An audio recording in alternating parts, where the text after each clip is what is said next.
Chapitre 49 Guerre sporadique. Une des répercussions importantes de la bataille de Badr et des expéditions qui l'avaient précédée fut de resserrer l'alliance que Juhayna et les autres tribus riveraines de la mer Rouge avaient scellée avec Médine. De ce fait, la route côtière menant en Syrie se trouvait pratiquement fermée aux caravanes mécoises. La question s'opposait donc maintenant de savoir s'il ne serait pas possible, pour réduire davantage la puissance des Quraysh, de leur barrer le chemin vers le nord, non plus seulement du côté de l'ouest, mais aussi du côté de l'est.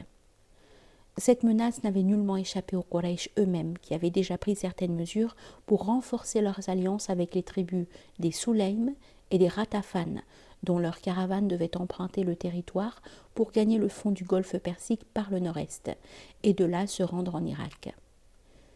Ces tribus occupaient la grande plaine du Najd, à l'est de la Mecque et de Médine.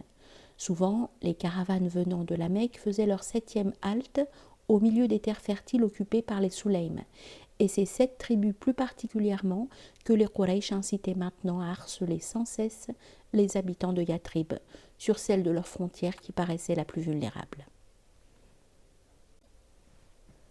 Au cours des mois qui suivirent, le prophète fut averti que 3 raids étaient prévus contre l'oasis, 2 qui devaient venir des Sulaym et l'un des Ratafan.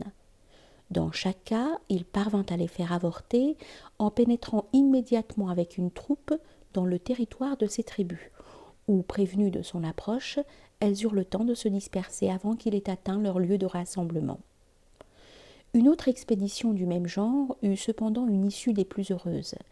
Elle était dirigée contre les tribus ratafanites de Talaba et de Muharib, et cette fois le prophète avait décidé de poursuivre les Bédouins jusque dans leur retraite fortifiée, dissimulée dans les collines du Najd septentrional.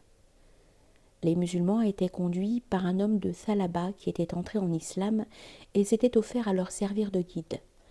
Ils avaient déjà quitté la plaine et commençaient à grimper dans les montagnes des Muharib, lorsqu'une averse soudaine s'abattit sur eux, les trempant jusqu'aux os, y compris le prophète, avant qu'il ait pu se mettre à l'abri. S'éloignant un peu de ses compagnons, le prophète se dépouilla de ses 2 vêtements trempés et les mit à sécher sur un arbre au pied duquel il s'étendit et ne tarda pas à s'endormir. Cependant, aucun des mouvements de la troupe, et notamment de ceux du prophète, n'avait échappé à de nombreux yeux invisibles, et lorsque le prophète s'éveilla, un homme se tenait à ses côtés, l'épée dégainée. Ce n'était autre que Doutour, le chef des Muharib et l'un des principaux instigateurs du projet du raid dont le prophète avait été averti. « Ô Muhammad, dit-il, qui te protégera aujourd'hui contre moi ? » Dieu, répondit le prophète. Sur quoi Gabriel, tout de blanc vêtu, apparut entre eux, et posant sa main sur la poitrine de Doutour, il le fit reculer d'une poussée. Son épée lui tomba de la main, et le prophète s'en saisit. Gabriel disparut alors de la vue de Doutour, qui comprit qu'il avait vu un ange. « Qui te protégera contre moi ?» demanda le prophète. « Personne, » répondit Doutour. « J'atteste qu'il n'y a de Dieu que Dieu et que Mohammed est l'envoyé de Dieu. » Le prophète lui rendit son épée, ce dont l'homme fut profondément touché. Tous 2 se dirigèrent vers le camp et Doutour fut instruit dans la religion, après quoi il retourna chez les siens et commença à les appeler à l'islam. Au moment où l'armée était entrée de son expédition dans le Najd, Ka'b ibn al-Ashraf avait déjà quitté la Mecque et avait regagné sa forteresse chez les Bani Nadir, non loin de la périphérie de Médine. Outre les poèmes dans lesquels il incitait les Quraysh à prendre leur revanche de Badr, il avait écrit des vers satiriques contre le prophète et ses compagnons. Chez les Arabes, un poète doué valait une multitude d'hommes, car ses vers se répétaient de bouche en bouche. Si l'homme était bon, il devenait un instrument du bien. S'il était mauvais, il était un instrument du mal qu'il fallait éliminer à tout prix. Le prophète fit cette prière. Ô Seigneur, délivre-moi du fils d'El-Ashraf pour le mal qu'il prêche et les poèmes qu'il déclame. Puis il dit à ceux qui étaient présents, « Qui est de mon côté contre le fils d'El-Ashraf, car il m'a causé un grand tort ?» Le premier à se porter volontaire fut un homme des Haus, Muhammad ibn Maslama, du clan de Sa'd ibn Mu'ad. Le prophète lui dit d'aller consulter Sa'd, sur quoi 4 autres volontaires se présentèrent.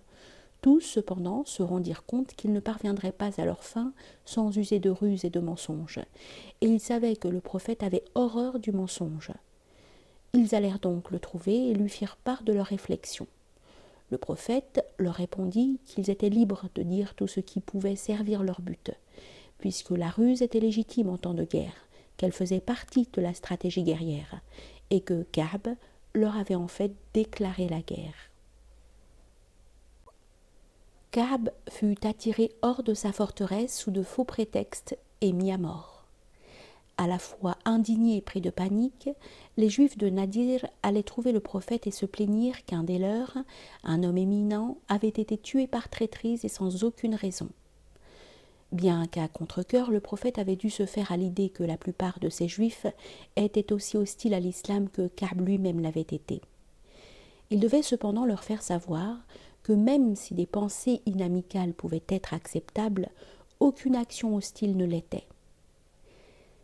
S'il s'en était tenu à l'attitude observée par ceux qui partagent son opinion, déclara-t-il, il n'aurait pas été tué par eux.